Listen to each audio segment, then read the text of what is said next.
Again, my name is Jessica Hamlin.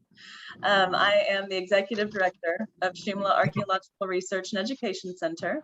Okay, I'm going to go ahead and share my screen, and I'm just going to dive on in, and let me know if you have any questions while we go. Let me make sure that it is this one right here. All right. Can everybody see this? Really am today going to focus on giving you sort of an introduction to the rock art of the Lower Pecos region. Shumla has so many different things that we talk about during our lunch and learns and our different presentations. We talk a lot about the work that we do in terms of documentation and preservation. But today, the 5, 4, 3, 2, 1, it was kind of my fun way to give you just a really high level rundown of the rock art specifically in our region. And as I go through, you'll see gorgeous pictures of the art itself. And I'm sure a lot of questions will be brought up. And so please feel free to hold on to those or chat with them or even throw them out if you want to while we're talking, and we'll answer them in a little bit. And then if you have interest in what Shumla is doing to preserve the art you're going to see, we have a lot of other presentations that we'll be doing, and you can look at our website. You can ask us questions over email. We're very accessible. So first of all, since we have representation from 17 states today, I want to kind of center us in the region. Look to the top left-hand corner of the screen. You can see the map of Texas, and it's centered on this box that shows you the region that we're focused on, the Lower Pecos Cultural Area, which is now the Lower Pecos Archaeological District. And it's a National Historic Landmark. Thank you to Shumla National Park Service and Texas Parks and Wildlife. We worked together to get that designated early this year. So very exciting. We are located right in the center of this region. So you can see the cultural region extends not just in the United States, but also down into Mexico. If you follow the Pecos River, the Devil's River, and the Rio Grande River, the three of them sort of meet in this really important cultural zone here. In sort of what some people call the armpit of Texas, but we we do not like that name. It is an incredible painted landscape, deeply incised by these gorgeous canyons with really incredible rock shelters like you see here. If you look at the little tiny people that are hiking up into those rock shelters, you can get a sense for just how big those shelters are and how much paint it would take to put on the back of a wall like that. Across this landscape, we have exceptional rock art murals, and we have many different styles across many different ages. And today I'm just going to give you an introduction of what we have here. And Shumla, our organization's mission, is to preserve this rock art. And we do it through documentation, through research, stewardship with the landowners, and other agencies that are involved with or can come in contact with the rock art, as well as education widely, which is what today is. So diving into the 5 rock art styles. Now, there are these 5 styles, and there may be more. These are the ones we've identified thus far, and sometimes we find rock art that doesn't seem to fit into any of them. So, there's a wide variety, but we're going to generally go chronologically through our kind of rundown of the 5 for the 5, 4, 3, 2, 1, 5 rock art styles. Historic period rock art, red monochrome style, Pecos River style, red linear style, and bold line geometric. So starting with historic period rock art, this rock art is, kind of falls into that category of post-Spanish colonization. So it's things that you're kind of used to seeing in terms of, cowboys and missions and people on horseback and different types of, paraphernalia that you'd be familiar with from that historic period.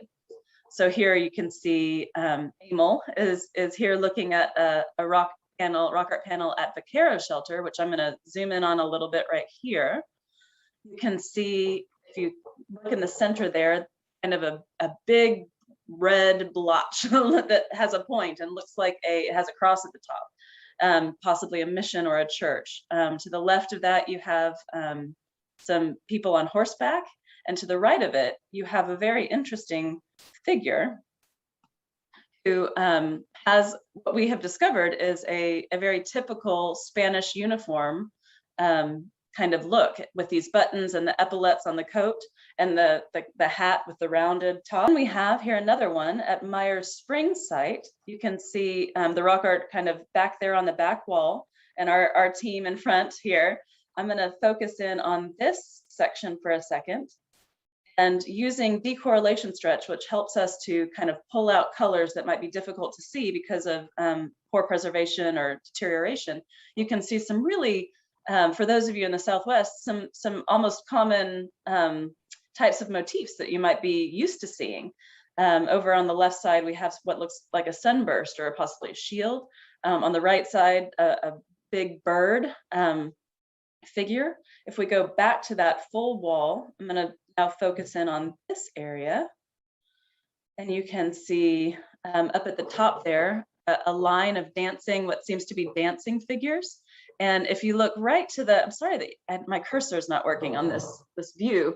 If you look to the right of that line of dancing figures up at the top, so not the ones that are necessarily kind of stick figure-ish in the front, but further back and up to the top left as I'm looking at it, there to the right of that, there's a figure that looks like it might be kind of a monk in a type of monk's outfit. Can everybody see that? Yeah. Awesome. So this is historic period rock art. Now we're moving to red monochrome. Red monochrome was painted in the late prehistoric period. So before Spanish, colonization and European involvement in the region, but after late archaic and archaic or middle archaic paintings. Red monochrome is typified by this red, specifically red color, and you can see here on the back of the type site for red monochrome, that painted shelter, the rock art looks to be quite deteriorated, even though it's quote unquote younger than some of the rock art that we have from other styles. In the center there is Missy Harrington, who's one of the owners of this beautiful, beautiful site. I'm going to show you a rendering of the site so you can get a better idea of what I'm talking about in terms of the characteristics of this style. And I'm going to zoom in. There you can see that not only do we have bows and arrows, which really tell us what time period we're in, because the bow and arrow didn't really occur in this region until around 1,000 years ago. But we also have very realistic paintings of animals and of people, and sort of the stick 'em up position, if you will. And the bow itself, which Vicki reminded me of yesterday, is actually a recurve bow, which is very interesting, not just a regular bow. So you can see the catfish here, a turkey, a rabbit, and even the female in this picture, you can tell that she's a female because she's wearing what looks like a long dress, and she has ear whorls. The hairstyle can be seen on her head there. So that's a really interesting aspect of this style as well. This style is very difficult to find on the landscape, and one of the reasons is that the deterioration is really exceptional in terms of this style. So for example, at this site, I bet you can't pick out the rock art there apart from the historic graffiti. Can anybody see anything?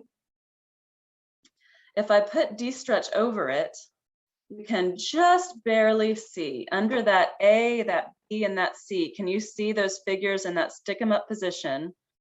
They are so deteriorated that you cannot barely see them with your naked eye, and we have to use imaging to be able to pull out the red monochrome figures there.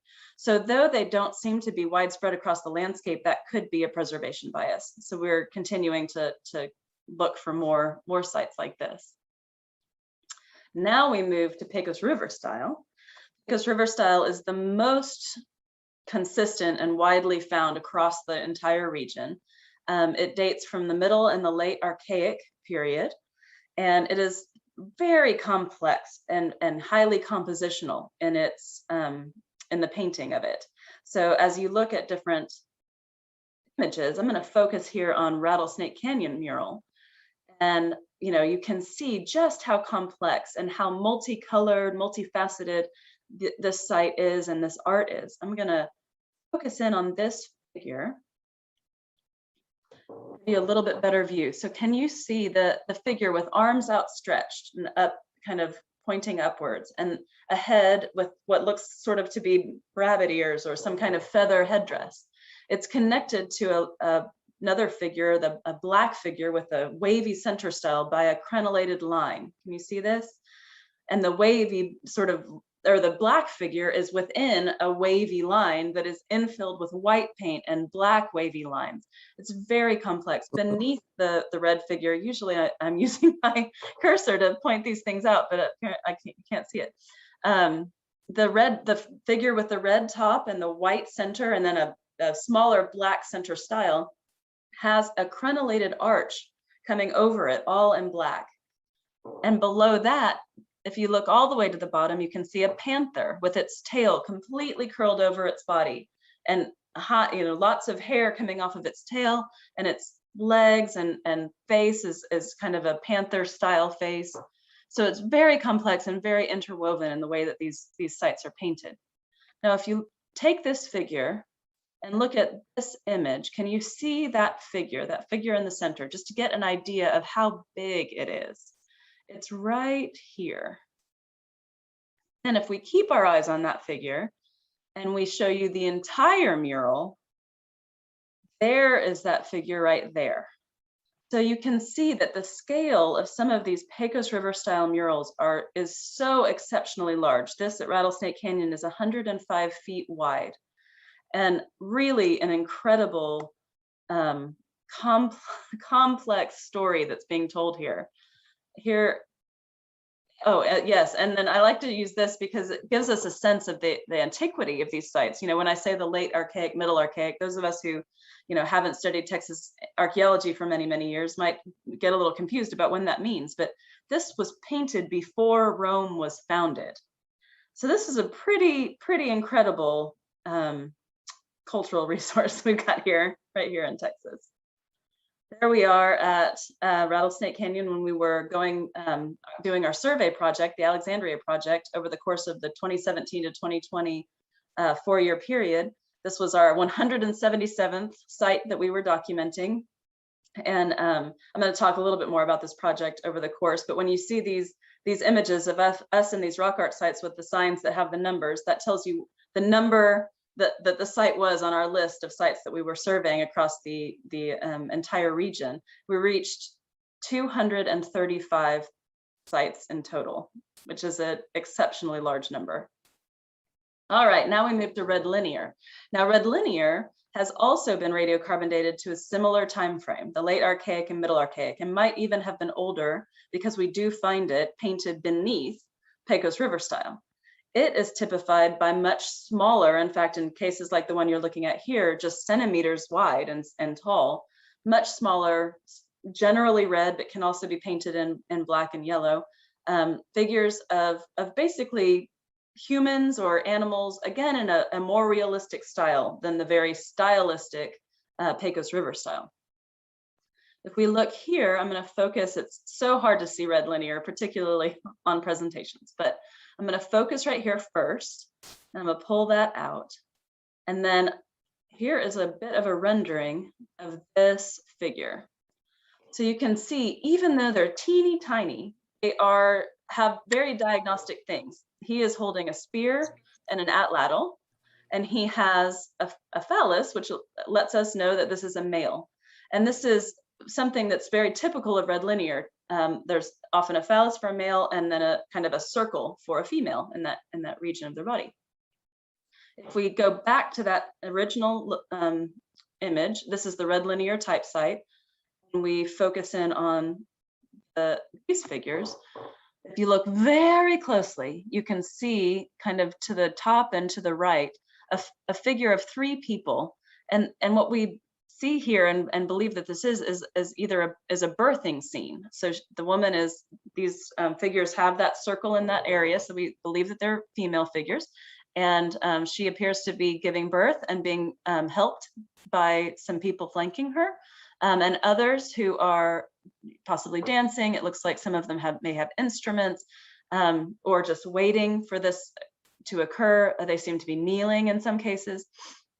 The red linear style is much more commonly about sort of quotidian activities that we find: hunting, giving birth, dancing, these types of things, and are much smaller and more kind of accessible for perhaps the artists to have painted something like this rather than these giant multicolored murals.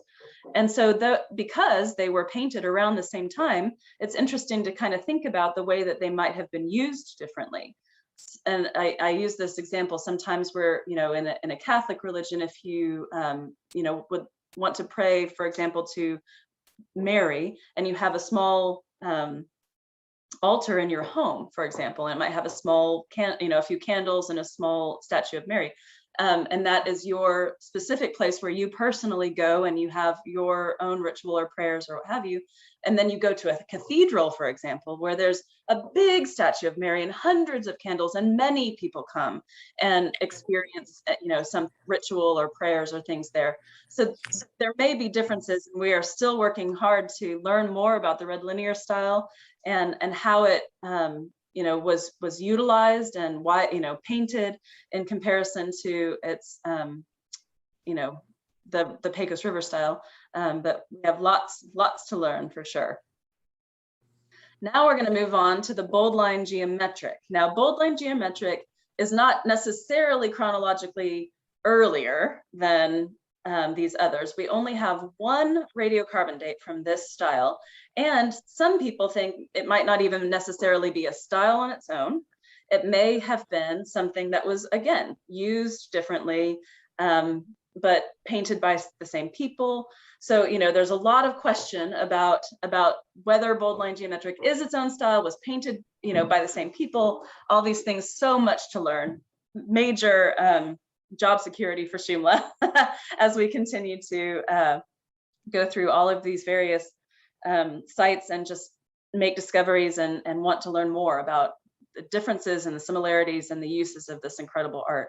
So bold line geometric is typified by these different, as you would find, geometric patterns, nested zigzags, blanket pattern, pennant shapes, these herringbone shapes. If you look behind the team during this documentation of site, looks like their 31st site during the Alexandria project, you can see some really nice bold line geometric images right behind them. Radiocarbon date that we have, and this is a little bit hard to see, so let me orient your eyes. If you look at the scratched P, all right, can everybody see that sort of P that's been scratched on the wall? That is current graffiti. But behind it, there is a pennant shape. Can you see when I've used the stretch, you can kind of see that pennant shape behind it. Now, if we focus in on the center part of that P, sort of at the bottom, if you look very closely, you can see that there are scratch marks in the wall there, and that the bold line geometric paint was painted after those scratch marks. So we pulled a radiocarbon date from the center of that kind of X there at the bottom of the graffiti P. And it came back right there. There you go. It came back with a date of 2,275 years ago BP. So certainly one radiocarbon date is not enough to radiocarbon date a style, but it's a start. And we are going to continue to be looking at all the various dates across the different types and styles of rock art, so that we can continue to learn how they interact, how they were used, how, you know, when they were painted, why they were painted, how they were painted, and all the various questions that Shumla's constantly asking. It really is a beautiful style that can be sometimes overlooked, and so just wanted to include it because it is something that we're looking into. In fact, it actually mirrors some of the polychrome abstract rock art styles that we find in other areas, the Chihuahua Desert, and even into the Southwest. So there's a lot of interesting questions to be asked and answered here. All right, so that's our 5. That was a very high level overview. So much more to say about that at another time. Now we have our 4 colors. We have our black, red, yellow, and white. These were the 4 colors of paint that were used in the Lower Pecos across time. And one of the best sites to use to show that is the White Shaman site. The White Shaman mural is owned by the Whitty Museum. You can see it for yourself. And you might have seen on some of our other, my other slides, you can see a lot of these panels that I've been showing through the Shumla treks. We run tours So if you go to our website, you can find the Shumla Treks and come with us. And to see the White Shaman panel, you can go through the Whitty Museum. So looking at this image, I'm going to put Carolyn's rendering, Carolyn Boyd, our founder who has studied the site ad nauseum, on top of it, so you can really see that color. You can see the beautiful, blacks and reds, yellows and whites. And I'm going to focus in on this right here so you can see it even just a little bit better. So even in places where white is almost impossible to see with the naked eye, we do find that there is quite a bit of white paint. And I'll show a little bit more about this in some time. But if you look at the upside down figure here, so you see the upright figure with black that's standing with arms outstretched with a red head. Right next to him, upside down, there's a figure. And if you look at his or her head, it is yellow with red lines and a black dot face. Can you see that? And this is just, showing how intricate and how careful they were about the color choice and the way that they used color. Here we have studied the colors, particularly at White Shaman, but at other places, using a dynalite microscope, which allows us to get very, very, very close-up images of where the paint intersects so that we can see how the paintings were painted, how the colors were laid down, so that we could learn about the way that they were composed. And some of you, this might be old news, but for others, this was one of our most incredible discoveries, because in doing this and wanting to learn more really about these colors and the way that the mural was painted, assuming as you would from a maybe European context that you've painted this figure and then you painted that figure and then you painted that figure. What we discovered by studying it and taking hundreds and hundreds of points and images of the places where the paint is laid down, and then feeding this into a program called a Harris matrix, we discovered that all of the black paint was painted first, then all of the red paint was painted next, then all of the yellow, and finally all of the white. And what this showed us was that this panel in particular, and we discovered many more on the landscape, were fully painted as a composition. So I'm going to show this to you using the White Shaman mural. I'm going to erase the mural, and then I am going to paint it back again using this Harris matrix to put down exactly which paint went first all the way to the end. All right, so give it a watch and you will see what I'm talking about. All right.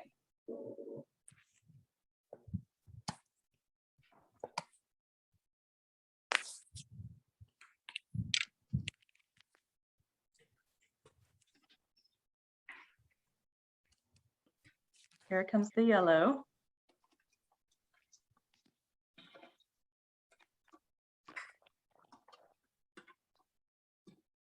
And finally the white.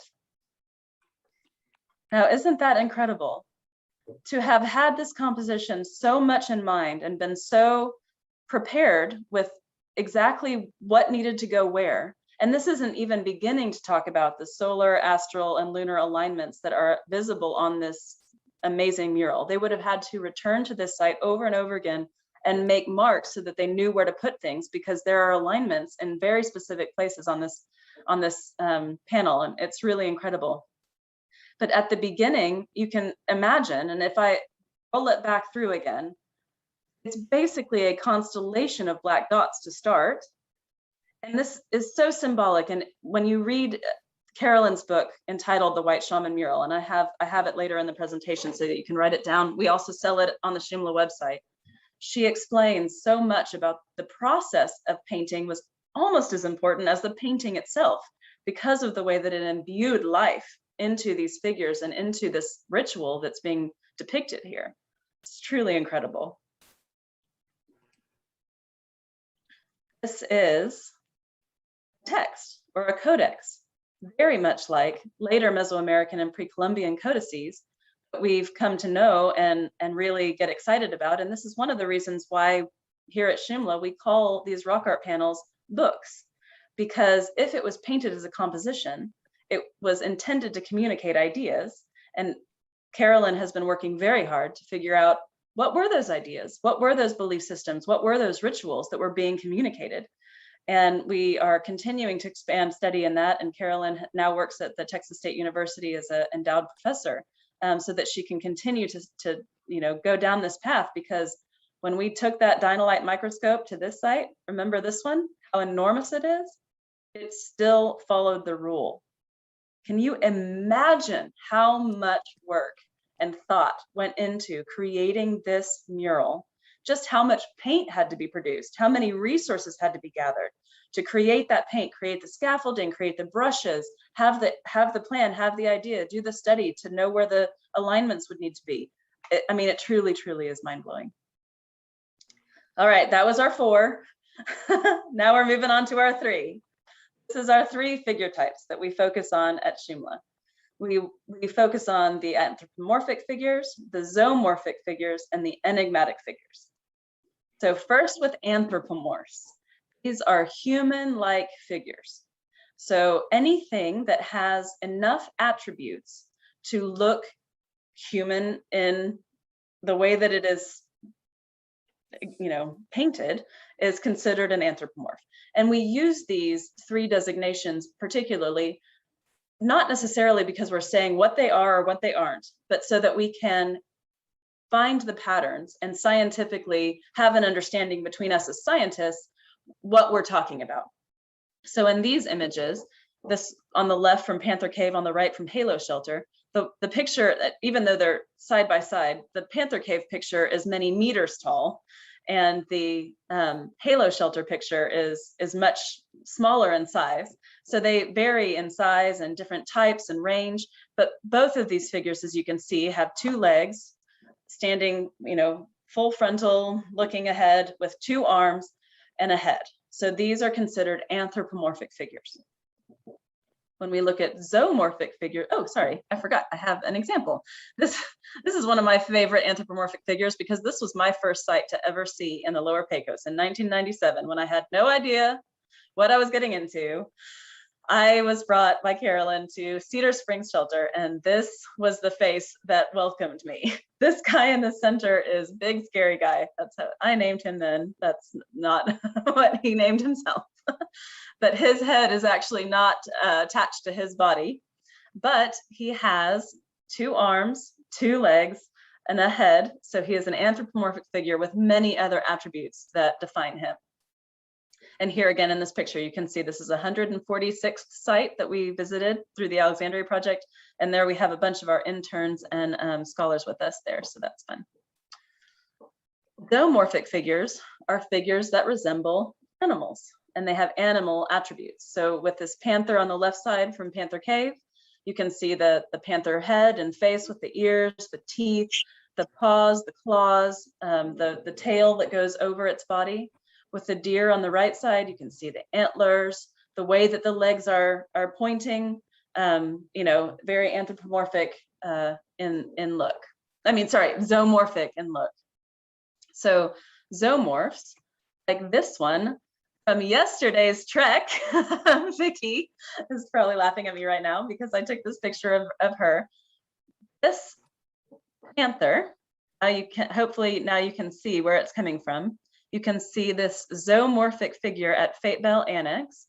And it's a beautiful panther with the back end of it is painted in red. The front end is painted in white, has the tail that curves over the back, the arms and claws and ears that tell us that it is a zoomorphic figure. Here's another one of my favorite zoomorphic figures.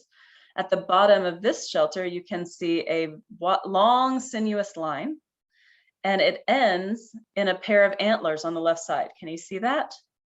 This is one of the earliest depictions of an antlered snake, antlered serpent in the world, I guess. It is a very common Mesoamerican image, but in the Lower Pecos, this is pretty incredible. So this is a really beautiful zoomorphic figure right there. And then we have enigmatics. Enigmatics are practically anything that falls into any category that is not clearly human or clearly animal. And enigmatic is sort of a catch-all phrase that we use to, again, scientifically denote we're talking about something that is not clearly human or animal, though often we do know what it is. It could be, in this case, that you're looking at these enigmatic figures, we may not know exactly what they are. But again, from the same shelter as that serpent, this is hard to see, and I know that that's the case, and de-stretch didn't do me any favors, so I'm showing it to you just like this. But if you look at the bottom, and again, I can't use my cursor for some reason, but if you see a long black area at the bottom of this picture, can you see that? And then if you look up from it, there are anthropomorphic figures that are coming up from the long black area at the bottom. And within that, they are standing underneath a sinuous line. So you kind of need to focus real hard and screw up your eyes so that you can see it, because I can't point it out. But there's a sinuous line, then there's a box, and then there's an anthropomorphic figure coming out of the box at the top. Okay, wave at me if you can see what I'm talking about, because my cursor's not working, sorry. This enigmatic at the bottom is a beautiful representation of the underworld.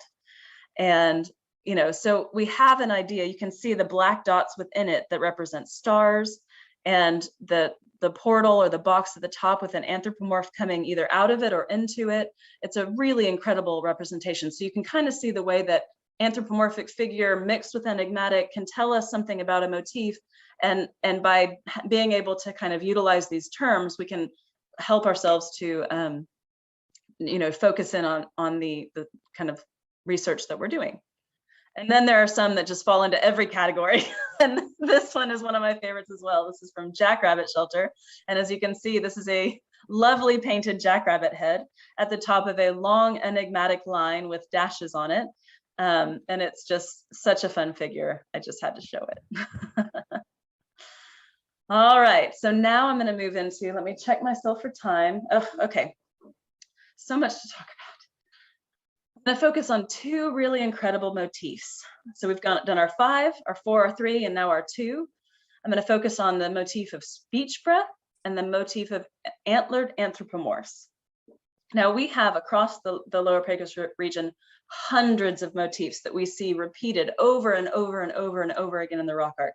These specific motifs are repeated in the Pecos River style rock art, and speech breath is one of our kind of newest to be researching, and Carolyn has just published in Latin American Antiquity on this topic. Speech breath is when you can see dots or lines emanating from the mouth of anthropomorphic, zoomorphic, or enigmatic figures. So you can see in this one, the dots coming from the mouth of the anthropomorphic figure on the left side, and the lines, the wavy lines, and coming from the mouth of the panther figure, as well as a solid black line that looks to be coming from the nose area of the figure on the right. The figure on the right is here at Halo Shelter, right here in the center. And you can see right there that his teeth and that what's emanating from his mouth there. Now it can be both emanating from or coming back into. And Carolyn has been working with another artist to study the way that the paintbrush strokes can tell us whether something is inhaling or breathing in or expelling. Really incredible research that's been done. This is very connected to Mesoamerican belief systems and mythologies, in which, I mean, just think about the importance and the depth of the ability to speak and the ability to breathe. Breath is life-giving. Without it, we are literally dead. And speech is so powerful to be able to share ideas. If I say the words giraffe on roller skates in a top hat, you have just formed that image in your head because I said those words. Now, we weren't talking about African mammals. We were not, or African animals. We weren't talking about roller skates or top hats, but this is the power of speech, and it was a really important thing in their cosmology and mythology, and they depicted it using these lines and dots in Mesoamerican iconography. We see it everywhere. Now that we've started looking, everywhere in the Lower Pecos, emanating from the mouths of, as you can see here on the right side, what looks to be a pretty enigmatic figure, but there are lines and dots emanating from what is likely the mouth of this figure based on where the arms are. And certainly in this panther, both a dark red big dots and lines and dots emanating from the mouth. Here again, in some line drawings that Carolyn has completed, we have figures on the left side. You can see two sort of what look like they're supplicating to a larger figure, and you can just see all those dots emanating from their mouths. On the right side, you can see two panther figures, and they have bigger red dots all around their mouths again there. Here at Rattlesnake Canyon, speech breath is emanating from the mouths of two figures and interacts. It crosses one another. Carolyn has looked into this motif of the speech breath interacting and has, talked a lot about the creation of the crossroads and so many different things. It's really, really incredible. And I'm putting here the Latin American antiquity speech breath. If you Google speech breath, and I think it's Cambridge University that has it online, you can read this for yourself. It is such an incredible read. It is an amazing account of this motif. And there's, again, so much more to learn. And then we'll move to the motif of antlered anthropomorphs. We see these all over the landscape, human-like figures that are painted with antlers, like this one in the center here. Now, this figure is actually really, really, really tiny. So if we look at the entire White Shaman mural, focus right here, you can see this antlered anthropomorph is very small. So you can see very clearly that he has antler tines, and even at the end of his antler tines, black dots, which is another motif that we see very often. Here we have it again, an anthropomorph with antlers, and again, the black dots at the end of the antler tines. Here in some line drawings, we have more examples of the way that anthropomorphic figures are displayed with antler tines. And on the one on the right, the antler tines are another motif we see all the time that we call a single pole ladder. And then on its arm, it has antler tines with dots at the end. So many different ways that these things and motifs were depicted. One of my very favorite, and something that we really focused on during the Alexandria project, this figure here at Fate Bell. So many of you have probably seen this. This is a site that you can access very easily through Seminole Canyon State Park, but you can also get an amazing tour of it from Shumla. This figure you can see has not only ears and a center kind of black dot in its head, and the ears are sort of bear-like almost, but it has these antlers, and at the end of the antlers are the black dots. And when we started to notice this motif, we started to see it again more often as we were going through our survey for the Alexandria project. So looking here, you can see the hands of the anthropomorph are kind of up top with these ears and the antlers. Here again, hands coming from the kind of the shoulder region pointed up, the dot in the center of the head, the ears, the antlers.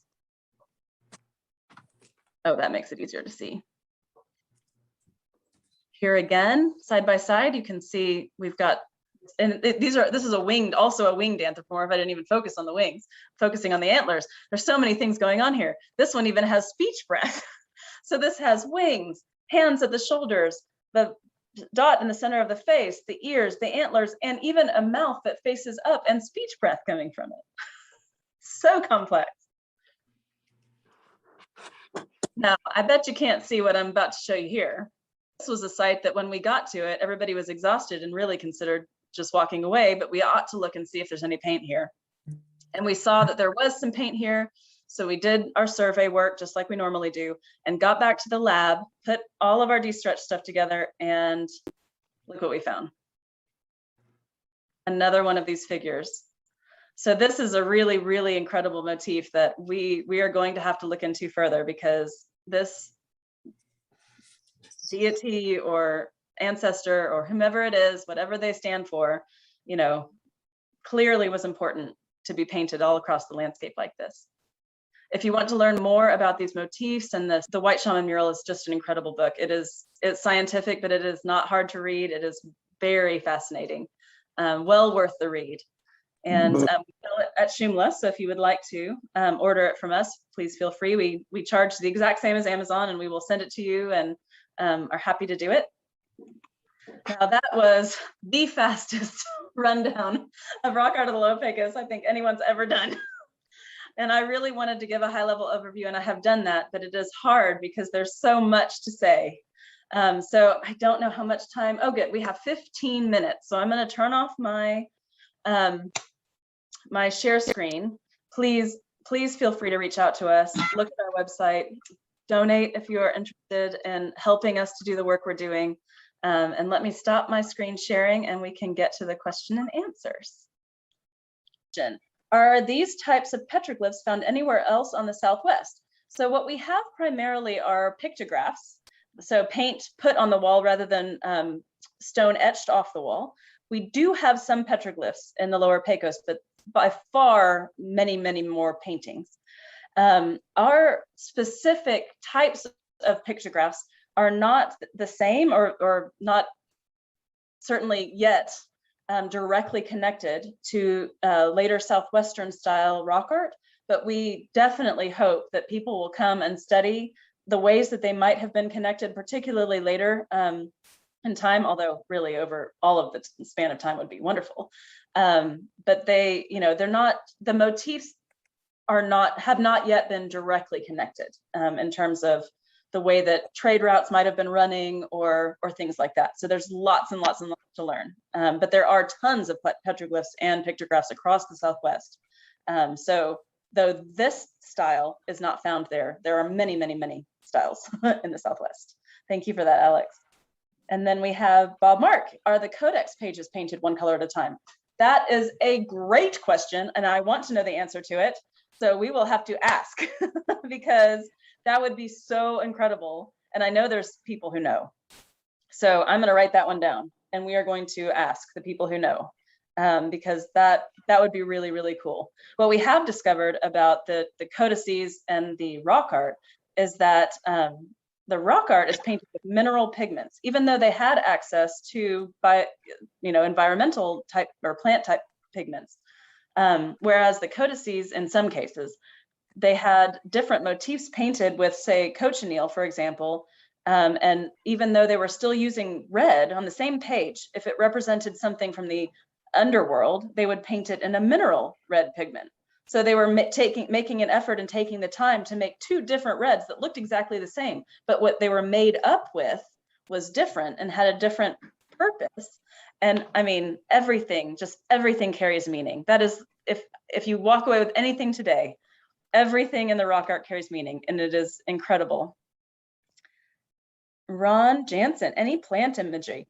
It's interesting. We don't have a ton of plant imagery in the Pecos River style. And it's an interesting thing to think about. In the red linear style, we have pictures with what look like snares, which would have been made of plant material or kind of netting and things. We have certainly in bold line geometric things that look like they might be netting, but we really don't have across the region in general a lot of images of plants as plants, which is something to note. Yeah. From Bear Doll, we have, are these sites restricted from public access? If so, does Shumla or other provide tours? Yes and yes. Most of these sites are restricted from public access, most of them here in Texas. We have over 300 that we know of just on the United States side of the border. Many, many more in Mexico that we cannot currently reach.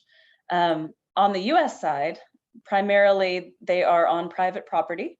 Shumla has relationships with landowners as we continue to do our research, but also to run what we call our Shumla treks. And if you go to our website and go under visit, you'll find our webpage for Shumla Treks, and we would love for you to come and let us take you to some of these incredible sites. It's well worth it. And then Ronnie, how and where can we register to find out about future presentation?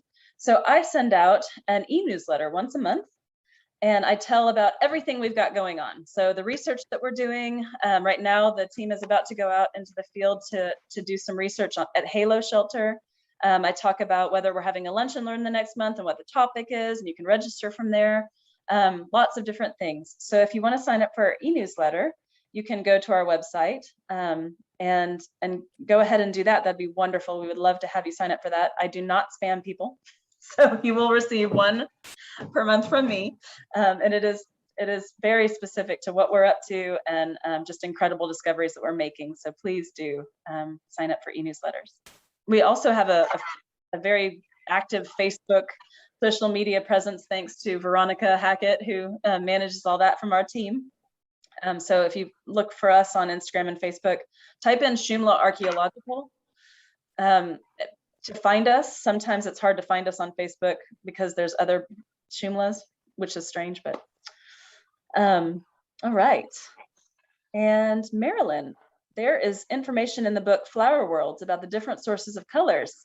Yes, that is a something that Carolyn has been looking into a lot, and it's very incredible the way that those colors were used, the meanings of those colors, black being feminine and dark, and red being masculine and kind of the morning dawn, and then white being just beautiful middle of the day sunlight, or yellow being that, and white being transcendence, and all the various different meanings of these colors is just incredible, and definitely has a clear usage and clear application in the Lower Pecos, particularly Pecos River style.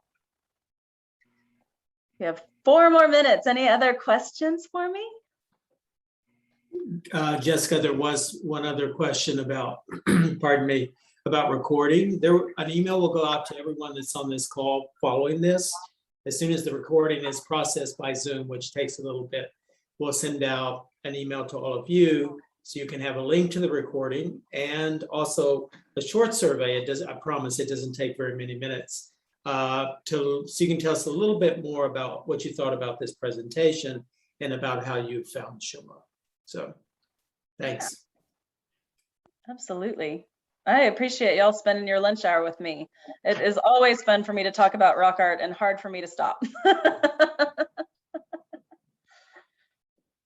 Do we have any last question before we sign off? Yes, I have 2 questions, Jessica. The pictograph site on the way down to the White Shaman Shelter, do you consider those pictographs to be red monochrome? Right now, we have them stylistically in the red monochrome area.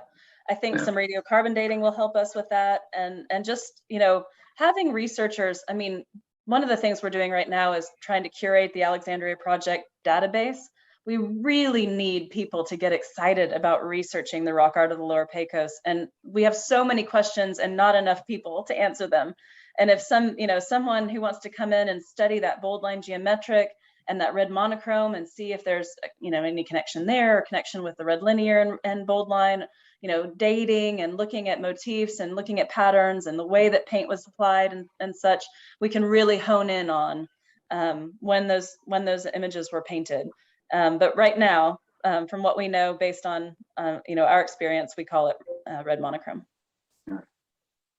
And your second question? Do I have time? Yes. Okay. You showed the pictograph on the ceiling of the annex next to Fate Bell, and you indicated that the area of that panther, that cougar, that's not red. Do you consider that white paint or the color of the rock itself? It's hard to tell. We have done some XRF studies to try to figure out what the white paint is made up of, because it doesn't seem to have preserved nearly so well as the other colors. I think that we're leaning towards gypsum as a possible mineral pigment that was used, and it really does deteriorate so much that sometimes it's almost impossible to tell. We really have to get that microscope, and if we can get up there with a dynalite, we could tell you this was painted in, it was infilled in white, or if it was just left empty. And there will be a reason, you know, if they left it empty, they did that on purpose. If they painted it in white, they did it on purpose. So that is something that, again, we'd really like to study more. Yeah, great questions. All right. Well, thank you to all of you. I, wish I could see all your faces and meet you in person someday. But thanks for showing up from wherever you are, your office, your car, your home. It's wonderful to see you. Please sign up for our e-news so you can join us again. And I gave you my email. If you have any questions, just reach out. Okay. Okay. Thanks. Well.